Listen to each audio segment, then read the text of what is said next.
Salut les amis, j'espère que tout le monde va bien. On est parti pour une nouvelle vidéo. Lendemain de match pour le Real, déplacement hier du côté du Benito Villamarín à Séville pour affronter le Betis. Score final 1-1 pour cette 16e journée de Liga. Ouverture du score 53e, Bellingham qui vient terminer de près devant le gardien du Betis sur un magnifique service de Brahim Diaz. Égalisation 66e pour le Betis. Là aussi c'est un très joli but inscrit par Aitor Ruibal, une frappe lointaine de l'extérieur de la surface de réparation. Malheureusement, côté Real, on n'est pas sorti sur Aitor Ruibal qui a eu tout le temps d'armer et d'envoyer un missile en dessous de la barre transversale de Andriy Lunin qui ne peut pas grand-chose sur cette magnifique frappe. On continue les amis, les deux, une des quotidiens madrilènes, Marca et AS. Marca qui titre Frenazo, freiné, le Real qui prend un point mais qui pourrait peut-être donc perdre la place de leader ce soir. Il y a un très joli match entre le Barça et Gérone. C'était un match compliqué tout de même hier du côté du Betis. On a vu les stats. Voilà, je pense que le nul est assez logique. Ensuite, la une du quotidien AS qui titre Bellingham no puede con todo. Bellingham ne peut pas tout faire. Bellingham ne peut pas lutter contre tout.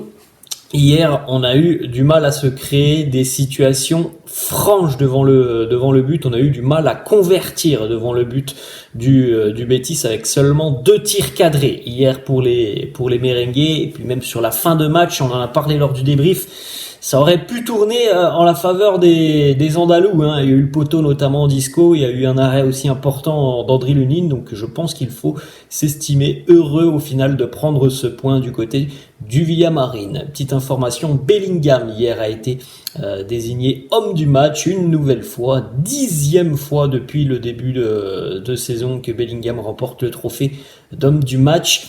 Petite information aussi statistique, Jude n'a jamais complété 2 matchs consécutifs avec le Real sans marquer. C'est quand même une stat assez impressionnante.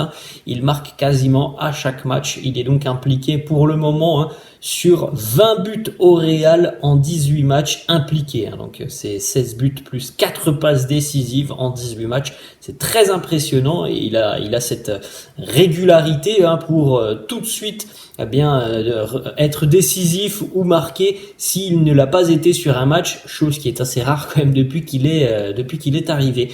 Une petite information qui pour le moment n'a pas été ni confirmé ni annoncé par le club. Il semblerait qu'en fin de rencontre, Bellingham se soit touché à plusieurs reprises l'arrière de la cuisse. On n'a pas eu un mot là-dessus en conférence de presse. Donc est-ce qu'il y a un pépin physique? On ne peut pas l'annoncer aujourd'hui. Et puis Bellingham n'a pas non plus communiqué sur ses réseaux sociaux concernant un éventuel pépin. Hier, il a laissé un message en disant voilà, c'était un point difficile pour nous chez une équipe difficile, mais il n'a pas parlé d'une quelconque gêne. Donc on suivra ce qui se passera un petit peu sur ce début de semaine. On continue. Déclaration de Manuel Pellegrini, l'entraîneur du Betis, qui nous dit: pour le Real, je pense que c'est un bon point. De mon côté, je pense que nous, on méritait les 3 points. Bon, on va pas revenir encore une fois dessus, mais si on regarde ces statistiques, regardez par exemple les expected goals côté Betis. Alors ce sont les expected goals en bleu tout au long de la rencontre. Et puis le Real est donc en rouge. En dessous, c'est la menace, les opportunités. Bon, le Real est au-dessus en termes de menace parce qu'il y a aussi cette maîtrise du ballon. Mais en termes d'expected goal, le Betis, hier, c'est quasiment 1,60. Le Real, c'est 0,8. Et la fin de match, les Andalous ont eu vraiment des situations très chaudes pour s'imposer. Donc peut-être que Pellegrini, il pense que son équipe méritait de prendre 3 points. Et comme on l'a dit hier, je pense que le Real aussi peut s'estimer heureux de prendre un point au final sur cette rencontre avec toutes les blessures que l'on connaît du côté du Real. Il y a quand même pas trop eu de soucis depuis le début de saison. Il y a quand même pas eu beaucoup de points de perdus. Hier, c'est 2 points qui s'envolent, mais on peut dire aussi que c'est un point de gagné. Faut pas non plus être trop dur avec les joueurs qui font quand même un boulot plutôt exceptionnel depuis le début de saison, étant donné tous les pépins physiques qui touchent le Real. Quelques déclarations de Carlo qui nous dit: ça a été un bon match de la part des deux équipes. Je pense que c'est un résultat logique et équitable. Autre déclat de Carlo, il nous dit: ce point du match nul est une bonne chose pour moi. Je ne m'en plains pas. Les choses ne vont pas toujours dans le sens dans lequel tu le veux. C'est toujours un déplacement difficile ici, dans un stade difficile. Autre déclaration de Carlo: est-ce que on pouvait demander plus à cette équipe après toutes ces blessures? Il nous dit: non, moi personnellement je suis satisfait de ce que j'ai vu aujourd'hui.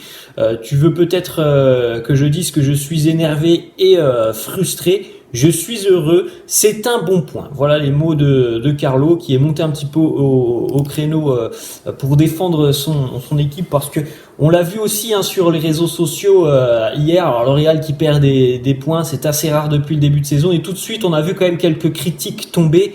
Je pense, comme je viens de le dire il y a quelques secondes, que par rapport à tout ce qui se passe depuis le début de saison au niveau blessure, on est quand même assez gâté en termes de résultats et en termes de productivité de jeu, tout simplement, de la part des merengues. On est assez gâté. Je pense que hier, voilà, c'était un match difficile. Prendre un point, c'est déjà une bonne chose pour les merengues. Je ne suis pas sûr que ça soit normal de tomber sur les joueurs hier, parce que le match est très loin d'être mauvais. C'est pas un mauvais match hier. Il y a eu aussi un bon adversaire. Autre déclaration de Carlo sur André Lunin. Il nous dit: Lunin, il a été bon aujourd'hui. Nous verrons qui jouera le prochain match. Ça sera face à l'Union Berlin en Ligue des Champions. D'ailleurs, ça sera un match où il y aura certainement la possibilité de faire un turnover, parce que il n'y a pas d'enjeu sur ce match face à l'Union pour le Real. En ce qui concerne Rodrigo, qui n'a pas été buteur hier, qui a eu quelques situations, mais qui a surtout été un joueur détonateur. Donc juste avant de finir les situations, Rodrigo, c'est 10 dribbles réussis hier face au Betis. Donc il a fait des différences. Après, on aimerait aussi qu'il fasse des différences et qu'il se retrouve un petit peu plus dans les bonnes situations devant le but. Alors là aussi, on va pas non plus lui reprocher ce match, mais c'est vrai qu'il y a eu un manque cruel de situations chaudes devant le but pour le Real hier. Au-delà de ça, voilà, il a fait des différences. 100e match hier pour Ferland Mendy sous les couleurs du Real en Liga. 100e match en Liga pour le latéral français. 100e match aussi pour David Alaba avec le Real. Là, c'est pas en Liga, mais avec le Real. David Alaba qui nous dit: je suis très heureux, j'espère pouvoir en ajouter 100 de plus. C'est très important pour moi d'être un joueur du Real. Une petite information qui concerne Dani Ceballos, qui est resté au Real, qui est un amoureux du Betis, on le sait. Ça s'est pas très bien passé hier, son retour au Benito Villamarín, puisqu'il a été sifflé et hué à chaque prise de balle hier lorsqu'il est entré en jeu en seconde mi-temps. Et on termine deux petites photos, Carlito avec Isco en fin de match, tout sourire de se retrouver, et puis voilà la petite tape dans les mains entre Luka Modric et Isco lors de cette belle rencontre entre le Betis et le Real. Voilà les amis, la fin de cette vidéo, j'espère que ça vous a plu. N'hésitez pas comme d'hab à lâcher un petit pouce bleu, n'hésitez pas non plus à vous abonner à la chaîne, je vous laisse. Je vous dis à la prochaine, ciao.